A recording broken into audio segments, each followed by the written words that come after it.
Mr. Hooker, you're recognized as well. You're recognized. Well, are we talking about the same fella? I spent a good part of my life with a lot of people looking down their nose at me. I know what it's like to be controversial, and I wouldn't take anything for it. It is really touching for me to be here among these people, among each of you. I'm well known for loving the sound of my own voice. And I watch you all on television to know that I'm not the Lone Ranger. Those of you who also love the sound of your own voice. It's a particular honor to be here with Winfield. Winfield done beat me fair and square, and I like to claim, because there's truth in it, I am the founder of the Republican Party in Tennessee. Without me, there'd have been no Republican Party. I was so controversial, I had the Democratic Party divided 50-50. Winfield Dunn, who lived down there in Memphis, figured that out and determined to run for governor, and he beat me, and beat me good. If you all haven't read his book, read it. He was a fellow who really understood the opportunity and took advantage of it. If I was to say just a few words here to you about my life, I want to say this. Of all the blessings I've had, the one I treasure the most is that I was willing to lose.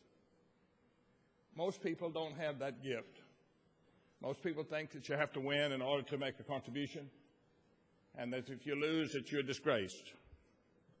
The truth about it is, I did the best I could. I think at the end of the day, if they could say of me, I hope they can say of you, he did the best he could, or she did the best they could. I did. I had the remarkable opportunity to know the leadership, or much of the leadership of my time. It's no overstatement to say Bobby Kennedy and I were great friends, even could have called us best friends. And to have been associated with the Kennedys changed my life. It's what put me in touch with civil rights. It put me in touch with the right of the underdog. It put me in touch with being willing to speak out against the Vietnam War. There was a time in 1970 when I was running for governor of Tennessee that I thought there was a good chance I'd get shot, for the same reason Bobby had been shot, Martin Luther had been shot. I strolled to Tennessee, taking off for the little man, being against the war, fighting for civil rights.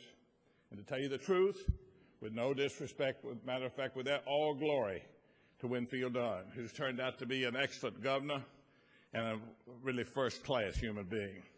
But I want you to know, if I had the choice between being governor of Tennessee or being for civil rights and against the war in 1968, I'd take the latter. That's how deeply I felt about it, then and now. And so I want to thank you for this great surprise. Never occurred to me that you in your busy schedule would honor me.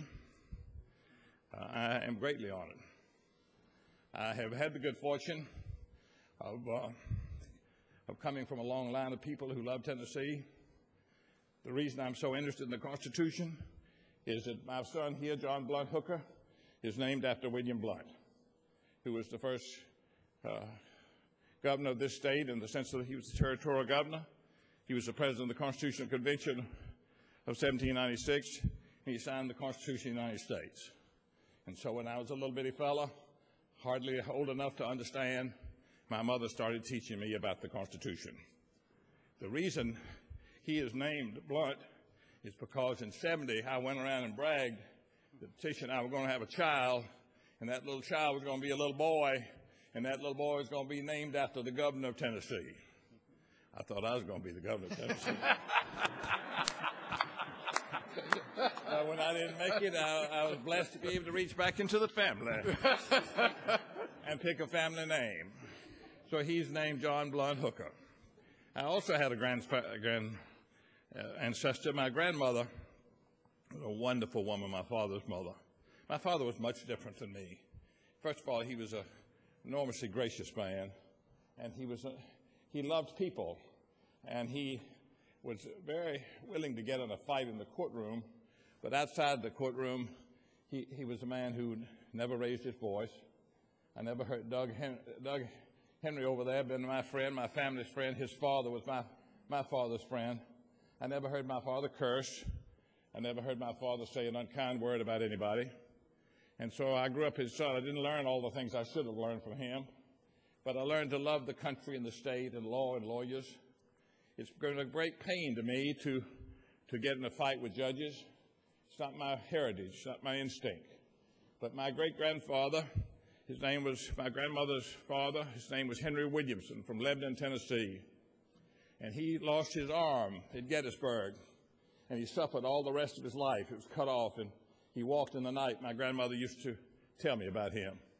And he was fortunate enough to be elected judge, and then to the Constitutional Convention of 1870, and he participated in the drafting of Article 6, which is a judicial article of the state of Tennessee.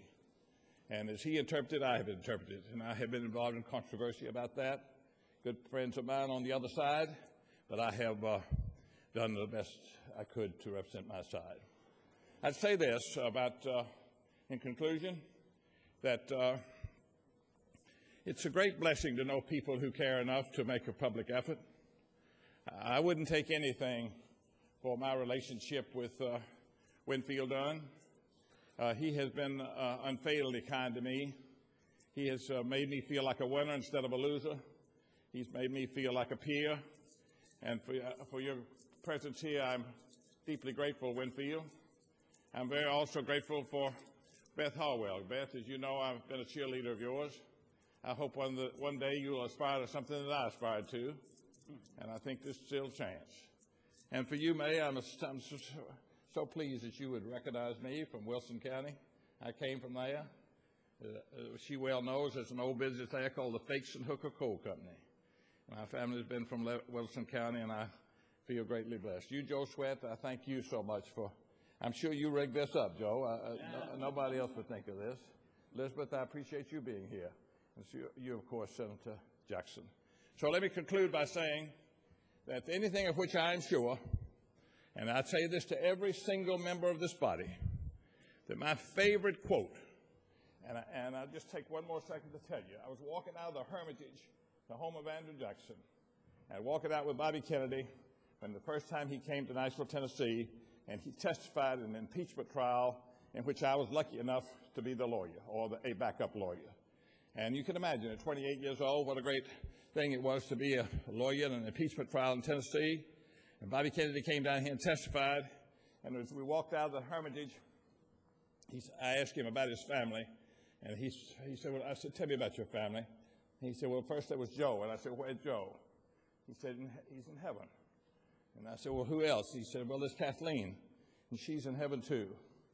And when the way he said that made me know I was in the presence of somebody I wanted to get to know. And he changed my life, changed my concept of how I thought about things.